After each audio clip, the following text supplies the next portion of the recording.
안녕하세요. 오늘은 정말 충격적인 이야기를 해드리려고 합니다. 혹시 최근에 계단 몇 개만 올라가도 숨이 차거나 예전에 잘 입던 바지 허벅지 부분이 헐렁해진 경험 있으시죠? 그런데 더 무서운 건 이런 변화가 단순히 나이 때문만이 아니라는 사실입니다. 지금 이 순간도 여러분의 근육이 조용히 사라지고 있습니다. 눈치채지 못하는 사이에 말이죠. 그런데 정말 기가 막힌 건 우리가 지금까지 근육을 지키려고 먹어왔던 그 모든 단백질들이 사실은 완전히 잘못된 방법이었다는 것입니다. 제가 한 대학병원 내과 교수님께 들은 충격적인 이야기가 있습니다. 일반 환자들에게는 단백질 보충제나 닭가슴살을 권하지만 정작 제 부모님께는 전혀 다른 걸 드리고 있어요. 그게 진짜 효과가 있거든요. 과연 의사들이 자기 가족 특히 부모님에게만 몰래 챙겨주는 그 비밀 단백질은 무엇일까요? 왜 우리에게는 알려주지 않았을까요? 더 놀라운 건 이 재료들이 우리 주방에서 쉽게 구할 수 있는 것들이라는 사실입니다. 국립보건원이 발표한 충격적인 통계를 아시나요? 65세 이상 어르신 중 무려 절반이 근육 부족으로 낙상 위험에 노출되어 있다고 합니다. 하지만 이 위기에서 벗어날 수 있는 열쇠를 오늘 여러분께 모두 공개해드리겠습니다. 지금부터 그 놀라운 비밀을 하나씩 파헤쳐 보겠습니다. 이야기를 시작하기 전에 노년의 행복에 처음이시라면 구독과 좋아요, 알림 설정 부탁드립니다. 여러분의 작은 참여가 더 많은 분들의 건강을 지키는 힘이 됩니다. 그럼 오늘의 이야기 시작하겠습니다. 자, 그럼 먼저 여러분이 지금까지 당연하게 생각해왔던 상식부터 뒤집어 보겠습니다. 나이가 들면 근육이 줄어드는 건 어쩔 수 없다고 체념하고 계시지는 않나요? 하지만 이건 완전히 잘못된 생각입니다.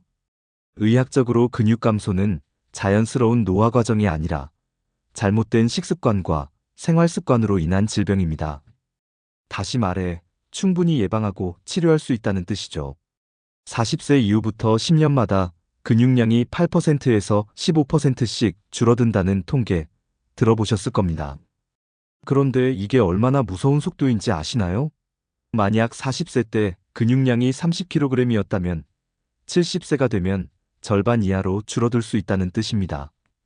더 충격적인 것은 이런 변화가 아무런 경고 없이 찾아온다는 점입니다. 혈압이 오르면 두통이 오고 혈당이 높으면 갈증이 나지만 근육 감소는 어느 날 갑자기 내가 왜 이렇게 약해졌지? 라고 깨닫게 되는 경우가 대부분입니다. 제가 알고 있는 한 분의 이야기를 들려드릴게요. 72세 할아버지셨는데 평생 건장하셨던 분이었어요. 그런데 어느 날 갑자기 5kg 설탕 포대를 들다가 허리를 다치셨대요. 젊을 때는 20kg 쌀 포대도 혼자 들었는데 라고 하시면서 정말 당황스러워 하셨어요. 이런 변화는 단순히 힘이 약해지는 것에서 끝나지 않습니다. 근육이 줄어들면 균형 감각이 떨어지고 작은 문턱에도 쉽게 넘어지게 됩니다. 낙상으로 인한 골절은 노년기 삶의 질을 완전히 바꿔놓죠. 심한 경우 우울증이나 치매로까지 이어질 수 있습니다. 그런데 정말 기가 막힌 건 우리가 지금까지 근육을 지키려고 했던 방법들이 오히려 독이 되고 있었다는 사실입니다. 여러분도 이런 경험 있으시죠? 마트에서 비싼 단백질 보충제를 사서 물에 타 마시거나 닭가슴살만 계속 드시거나 아니면 고기를 억지로 많이 드시려고 노력해 보셨을 거예요. 하지만 효과를 제대로 보신 적이 있나요? 오히려 속이 더부룩하고 소화가 안 되고 때로는 신장에 부담까지 느끼셨을 겁니다. 왜 그럴까요? 바로 나이가 들수록 우리의 소화력과 흡수력이 떨어지는데 인공적으로 만들어진 단백질이나 과도한 동물성 단백질은 우리 몸이 감당하기 어렵기 때문입니다. 더 심각한 문제는 이런 방법들이 오히려 염증을 증가시킨다는 점입니다. 제대로 소화되지 않은 단백질은 우리 몸에서 독소로 작용해서 간과 신장에 부담을 주고 전신 염증을 일으킵니다. 근육을 늘리려고 했는데 오히려 몸 전체가 망가지는 악순환이 시작되는 거죠. 그렇다면 정작 의사들은 자신의 부모님이나 가족들에게 어떤 방법을 알려줄까요? 제가 여러 의료진과 대화해본 결과 그들은 전혀 다른 접근법을 사용하고 있었습니다. 한 정형외과 전문의는 이렇게 말했습니다. 환자들에게는 일반적인 단백질 섭취를 권하지만 우리 어머니께는 특별한 3가지 식재료를 조합해서 드리고 있어요. 훨씬 안전하고 효과도 좋거든요. 또 다른 내과 교수는 값비싼 보충제보다 우리 할머니들이 예전부터 드셨던 특정 음식들이 훨씬 과학적으로 우수하다는 걸 알게 됐다고 고백했습니다. 그 비밀이 바로 오늘 여러분께 공개할 3가지 황금 식재료입니다. 이들은 단순히 단백질 함량만 높은 게 아니라 우리 몸이 쉽게 흡수할 수 있고 부작용도 없으며 근육 합성에 필요한 모든 요소를 완벽하게 갖추고 있습니다. 더욱 놀라운 건 이 식재료들이 우리 주방에서 쉽게 구할 수 있는 평범한 것들이라는 점입니다. 그럼 지금부터 그 첫 번째 비밀을 공개해 드리겠습니다. 의사들이 자기 가족에게만 알려주는 단백질의 비밀. 지금부터 그 첫 번째를 공개해 드리겠습니다. 바로 새우입니다. 새우가 뭐 그리 특별하다고 하실 분들이 많을 텐데요. 이 작은 바다의 보물이 얼마나 놀라운 힘을 가지고 있는지 들어보시면 깜짝 놀라실 겁니다. 특히 마른 새우나 작은 새우 말입니다. 시장에서 한 봉지에 몇천 원이면 살 수 있는 그 평범한 새우가 사실은 우리가 찾고 있던 최고의 단백질 공급원이었습니다.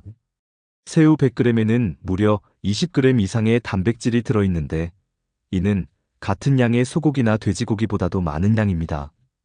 하지만 새우의 진짜 힘은 단순히 단백질 함량이 높다는 것이 아닙니다.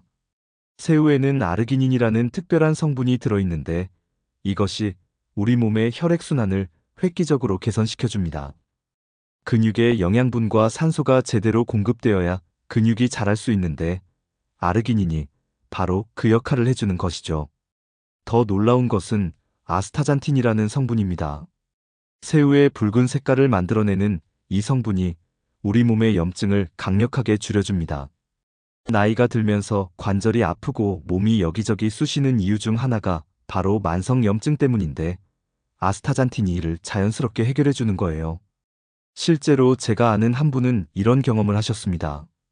75세 할머니셨는데 무릎이 아파서 지팡이 없이는 걸을 수가 없으셨어요. 그런데 매일 아침 마른 새우 한 줌을 물에 우려서 차처럼 드시기 시작했더니 한 달 만에 지팡이 없이도 혼자서 시장을 다녀올 수 있게 되셨다고 합니다. 그런데 새우는 콜레스테롤이 높지 않나요? 라고 걱정하실 분들도 계실 텐데요. 이것도 잘못 알려진 상식입니다. 새우의 콜레스테롤은 우리가 걱정할 만큼 높지 않을 뿐더러 새우에 들어있는 타우린이라는 성분이 오히려 나쁜 콜레스테롤을 줄여주는 역할을 합니다. 새우를 드실 때 가장 좋은 방법은 껍질째 드시는 것입니다. 새우 껍질에는 키틴이라는 성분이 들어있는데 이것이 우리 장 건강을 지켜주고 면역력을 높여줍니다. 마른 새우를 믹서에 갈아서 가루로 만들어 밥에 뿌려 드시거나 국물을 우려서 차처럼 드셔도 좋습니다. 다만 주의할 점이 있습니다. 새우를 기름에 튀기면 좋은 성분들이 파괴될 뿐만 아니라 오히려 몸에 해로운 독소가 생깁니다. 가장 좋은 방법은 살짝 삶거나 찌는 것 또는 마른 새우를 그대로 드시는 것입니다. 그런데 새우만으로는 부족합니다. 두 번째 비밀 재료가 있어야 진짜 효과를 볼 수 있는데요. 두 번째 비밀 재료는 바로 렌틸콩입니다. 콩이면 그냥 콩 아니냐고 하실 분들이 계실 텐데요. 렌틸콩은 우리가 흔히 아는 콩과는 차원이 다른 특별한 존재입니다. 렌틸콩 100g에는 무려 25g의 단백질이 들어있습니다. 이게 얼마나 놀라운 수치인지 아시나요? 닭가슴살보다도 높은 단백질 함량입니다. 더 중요한 것은 렌틸콩에는 우리 몸에서 만들어낼 수 없는 9가지 필수 아미노산이 거의 모두 들어있다는 점입니다. 그런데 왜 지금까지 렌틸콩에 대해 제대로 알려지지 않았을까요? 바로 우리나라 사람들에게는 낯선 식재료였기 때문입니다. 하지만 인도나 중동 지역에서는 수천 년 동안 장수식품으로 여겨져 왔습니다. 특히 인도의 장수 마을 사람들은 거의 매일 렌틸콩을 드신다고 해요. 렌틸콩의 가장 큰 장점은 소화가 잘 된다는 것입니다. 나이가 들면서 소화력이 떨어지는데 일반 콩들은 가스가 차거나 속이 더부룩할 수 있잖아요. 하지만 렌틸콩은 껍질이 얇고 부드러워서 우리 몸이 쉽게 받아들입니다. 더 놀라운 것은 렌틸콩의 혈당 조절 효과입니다. 렌틸콩에는 저항성 전분이라는 특별한 성분이 들어있는데 이것이 우리 몸의 혈당을 천천히 안정적으로 올려줍니다. 그래서 당뇨가 있으신 분들도 안심하고 드실 수 있어요. 실제로 제가 만난 한 분은 이런 경험을 하셨습니다. 70대 할아버지셨는데 다리가 자주 붓고 밤에 쥐가 나서 잠을 제대로 잘 수가 없으셨대요. 그런데 매일 점심에 렌틸콩 한 컵을 현미밥과 함께 드시기 시작했더니 2주 만에 다리 부종이 눈에 띄게 줄어들고 밤에 쥐도 나지 않게 되셨다고 합니다. 렌틸콩에는 또 다른 비밀이 숨어 있습니다. 바로 폴산이라는 성분인데요. 이것이 우리 몸의 적혈구를 건강하게 만들어줍니다. 나이가 들면서 빈혈 때문에 어지럽고 힘없어 하시는 분들이 많은데 렌틸콩이 이런 문제를 자연스럽게 해결해 줄 수 있습니다. 렌틸콩을 요리할 때는 너무 복잡하게 생각하지 마세요. 가장 간단한 방법은 밥을 지을 때 쌀과 함께 넣는 것입니다. 쌀 한 컵에 렌틸콩 반 컵 정도 넣고 평소처럼 밥을 지으시면 됩니다. 처음에는 색깔이 조금 이상할 수 있지만 맛은 고소하고 부드러워서 금세 익숙해지실 거예요. 또 다른 방법은 렌틸콩을 삶아서 샐러드에 넣거나 국을 끓일 때 넣는 것입니다. 특히 미역국이나 무국에 넣으면 감칠맛이 더해져서 더욱 맛있어집니다. 하지만 렌틸콩도 주의할 점이 있습니다. 너무 짜거나 달게 조리하면 혈당 조절 효과가 사라집니다. 가능하면 담백하게 조리하시는 것이 좋습니다. 그런데 지금까지 말씀드린 새우와 렌틸콩만으로는 아직 부족합니다. 세 번째이자 마지막 비밀 재료가 있어야 비로소 완벽한 조합이 만들어지는데요. 마지막 비밀 재료는 바로 들깨가루입니다. 들깨가루요? 그건 그냥 고소한 맛 내는 거 아닌가요? 라고 생각하실 분들이 많을 텐데요. 이 작은 씨앗 속에는 우리가 상상도 못한 엄청난 힘이 숨어 있습니다. 들깨가루의 가장 놀라운 성분은 바로 알파리놀렌산입니다. 이것은 식물성 오메가3 지방산인데 우리 몸의 염증을 강력하게 억제해줍니다. 나이가 들면서 관절이 아프고 여기저기 쑤시는 이유 중 하나가 바로 만성염증 때문인데 들깨가루가 이를 근본적으로 해결해줍니다. 더 중요한 것은 들깨가루가 우리 뇌를 지켜준다는 사실입니다. 알파리놀렌산이 우리 뇌세포막을 건강하게 유지해 주어서 기억력 감퇴를 늦춰줍니다. 요즘 깜빡깜빡하는 게 많아졌다고 걱정하시는 분들에게는 정말 희소식이죠. 들깨가루에는 또 다른 특별한 성분이 있습니다. 바로 리그난이라는 물질인데요. 이것이 우리 혈관을 보호해줍니다. 나이가 들면서 혈압이 오르고 혈관이 딱딱해지는데 리그난이 혈관을 부드럽게 유지해주는 역할을 합니다. 실제로 한 연구에서는 매일 들깨가루 한 스푼을 드신 65세 이상 어르신들의 혈압이 평균 15mmg 낮아졌다는 결과가 나왔습니다. 이는 혈압약 한 알의 효과와 비슷한 수준입니다. 제가 아는 한 분은 이런 경험을 하셨어요. 78세 할머니셨는데 밤에 자꾸 깨시고 낮에도 머리가 멍한 날이 많으셨대요. 그런데 매일 아침 따뜻한 우유에 들깨가루 한 스푼을 타서 드시기 시작했더니 3주 만에 밤에 푹 주무시게 되고 낮에도 머리가 맑아지셨다고 합니다. 들깨가루를 드실 때 가장 중요한 것은 신선함입니다. 들깨는 기름 성분이 많아서 시간이 지나면 산패될 수 있거든요. 가능하면 통들깨를 사서 필요할 때마다 갈아서 드시는 것이 가장 좋습니다. 만약 이미 갈아놓은 들깨가루를 사셨다면 냉장고에 보관하시고 한 달 내에 드시는 것이 좋습니다. 들깨가루를 드시는 방법도 중요합니다. 가장 좋은 방법은 따뜻한 우유나 두유에 타서 드시는 것입니다. 들깨의 오메가3 지방은 기름에 잘 녹기 때문에 우유의 지방과 만나야 흡수율이 훨씬 높아집니다. 또 다른 방법은 밥에 뿌려 드시거나 나물을 무칠 때 참기름 대신 들깨가루를 사용하는 것입니다. 특히 시금치나 콩나물에 들깨가루를 넣고 무치면 고소하면서도 영양가가 높은 반찬이 됩니다. 하지만 들깨가루에도 주의할 점이 있습니다. 너무 많이 드시면 칼로리가 높아질 수 있어요. 하루에 한두 스푼 정도가 적당합니다. 또한 혈액을 묽게 하는 약을 드시는 분들은 의사와 상의 후에 드시는 것이 좋습니다. 지금까지 세 가지 비밀 재료를 말씀드렸는데요. 새우, 렌틸콩, 들깨가루. 이 각각도 훌륭하지만 이들을 어떻게 조합해서 드시느냐에 따라 효과는 천지 차이가 납니다. 이제 가장 중요한 부분입니다. 아무리 좋은 재료라도 어떻게 조합해서 드시느냐에 따라 효과가 천지 차이가 난다고 말씀드렸죠? 지금부터 의사들이 자기 가족에게만 알려주는 황금조합법을 공개해드리겠습니다. 첫 번째 황금조합은 새우와 브로콜리입니다. 브로콜리는 어디에 좋은 거죠? 라고 하실 텐데요. 브로콜리에 들어있는 비타민 C가 새우의 단백질 흡수를 획기적으로 높여줍니다. 새우 100g과 브로콜리 100g을 함께 드시면 새우만 단독으로 드실 때보다 단백질 흡수율이 무려 40% 이상 증가합니다. 더 놀라운 것은 브로콜리의 칼슘이 새우의 칼슘과 만나면서 뼈와 근육으로의 전달 효과가 배가 된다는 점입니다. 새우를 살짝 데치고 브로콜리도 살짝 데쳐서 참기름 한 방울과 함께 무쳐 드시면 맛도 좋고 영양도 완벽한 조합이 됩니다. 두 번째 황금 조합은 렌틸콩과 현미입니다. 렌틸콩의 부족한 아미노산을 현미가 완벽하게 보충해줍니다. 렌틸콩 한 컵과 현미 2컵을 함께 밥으로 지어서 드시면 거의 완벽한 단백질을 섭취할 수 있습니다. 이는 값비싼 단백질 보충제보다도 훨씬 우수한 조합이에요. 세 번째 황금 조합은 들깨가루와 저지방 우유입니다. 들깨가루 한 스푼을 따뜻한 저지방 우유 한 컵에 타서 드시면 들깨의 오메가3 지방산 흡수율이 3배 이상 증가합니다. 특히 아침 공복에 드시면 하루 종일 염증 억제 효과를 볼 수 있어요. 하지만 절대로 하시면 안 되는 조합도 있습니다. 첫째, 새우를 기름에 튀기는 것입니다. 고온의 기름이 새우의 좋은 성분들을 파괴할 뿐만 아니라 독소를 만들어냅니다. 둘째, 렌틸콩을 너무 짜거나 달게 조리하는 것입니다.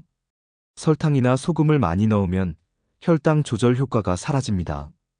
가장 중요한 주의사항은 식사 직후에 커피를 마시는 것입니다. 커피의 탄닌 성분이 철분과 미네랄 흡수를 방해해서 아무리 좋은 음식을 드셔도 효과가 반감됩니다. 식사 후 최소 1시간은 기다려서 커피를 드시는 것이 좋습니다. 여러분, 지금까지 의사들이 자기 가족에게만 알려주던 진짜 단백질의 비밀을 모두 공개해드렸습니다. 새우, 렌틸콩, 들깨가루. 이 세 가지와 그 황금 조합법까지 말이죠. 하지만 아무리 좋은 방법을 알아도 실천하지 않으면 소용이 없습니다. 그래서 오늘부터 바로 시작하실 수 있는 2주간의 실천 로드맵을 알려드리겠습니다. 첫째 주는 몸 정화와 준비 단계입니다. 갑자기 많은 것을 바꾸시면 몸이 적응하기 어려우니까 천천히 시작하세요. 아침에는 따뜻한 저지방 우유 한 컵에 들깨가루 한 스푼을 타서 들깨 라떼로 하루를 시작해보세요. 고소하면서도 부드러운 맛에 금세 익숙해지실 거예요. 점심에는 평소 드시던 밥에 렌틸콩을 조금씩 섞어보세요. 쌀 2컵에 렌틸콩 반 컵 정도면 됩니다. 처음에는 색깔이 조금 이상할 수 있지만 씹을수록 고소한 맛이 나서 오히려 더 맛있어집니다. 저녁에는 마른 새우를 활용해보세요. 마른 새우 한 줌을 뜨거운 물에 10분간 우려서 새우차로 드시거나 국물을 낼 때 사용해보세요. 특히 미역국에 마른 새우를 넣으면 감칠맛이 훨씬 좋아집니다. 첫째 주 동안은 하루에 물을 1.5리터 이상 드시는 것도 중요합니다. 새로운 식습관에 몸이 적응할 수 있도록 도와주거든요. 그리고 저녁 식사 후에는 10분 정도만 가볍게 산책해보세요. 소화도 잘 되고 혈액순환에도 도움이 됩니다. 둘째 주부터는 본격 근육 회복 단계로 들어갑니다. 이제 몸이 어느 정도 적응했으니 좀 더 적극적으로 해보세요. 아침에는 흰죽에 들깨가루와 다진 새우를 넣어서 드셔보세요. 죽이 부드러워서 소화도 잘 되고 영양소 흡수율도 높아집니다. 만약 죽 끓이기가 번거로우시면 밥 한 공기에 뜨거운 육수를 부어서 죽처럼 만들어 드셔도 됩니다. 점심에는 렌틸콩 현미밥과 함께 신선한 채소 샐러드를 드세요. 특히 브로콜리, 당근, 양배추 같은 채소들이 좋습니다. 여기에 들깨가루를 살짝 뿌려서 드시면 영양가가 더욱 높아집니다. 저녁에는 새우 요리를 주 메뉴로 해보세요. 새우를 살짝 데쳐서 브로콜리와 함께 볶거나 새우살을 넣고 계란찜을 만들어 드시는 것도 좋습니다. 중요한 것은 절대로 튀기지 말고 찌거나 살짝 볶는 정도로만 조리하는 것입니다. 둘째 주부터는 운동도 조금씩 늘려보세요. 하루 20분 정도 걷기, 텃밭이 있으시면 가벼운 농사일, 집에서 할 수 있는 스트레칭 등이 좋습니다. 무리하지 마시고 몸이 피곤하면 쉬어도 됩니다. 가장 중요한 것은 충분한 수면입니다. 아무리 좋은 음식을 드셔도 잠을 제대로 자지 못하면 근육이 회복되지 않습니다. 하루 7시간 이상은 주무시려고 노력해보세요. 스트레스 관리도 빼놓을 수 없습니다. 스트레스를 받으면 우리 몸에서 코르티솔이라는 호르몬이 나오는데 이것이 근육을 분해시킵니다. 좋아하시는 취미 활동을 하시거나 가족, 친구들과 즐거운 시간을 보내시는 것이 중요합니다. 2주가 지나고 나면 분명히 변화를 느끼실 겁니다. 아침에 일어날 때 다리가 가벼워지고 계단을 오를 때 숨이 덜 차고 전체적으로 몸에 활력이 돌 것입니다. 하지만 여기서 멈추시면 안 됩니다. 이런 좋은 습관을 꾸준히 유지하셔야 진짜 효과를 볼 수 있어요. 근육은 하루아침에 늘지 않습니다. 하지만 올바른 방법으로 꾸준히 하시면 분명히 건강한 노년을 맞으실 수 있습니다. 오늘 말씀드린 내용이 여러분의 건강한 삶에 조금이라도 도움이 되었으면 좋겠습니다. 새우, 렌틸콩, 들깨가루. 이 세 가지만 기억하셔도 여러분의 근육 건강은 확실히 달라질 것입니다. 영상이 도움이 되셨다면 구독과 좋아요, 그리고 주변 분들에게도 꼭 공유해주세요. 여러분의 소중한 가족과 친구들도 건강하게 오래오래 함께 하시길 바랍니다. 다음에도 더 유익한 건강 정보로 찾아뵙겠습니다. 오늘도 건강하고 행복한 하루 보내세요. 감사합니다.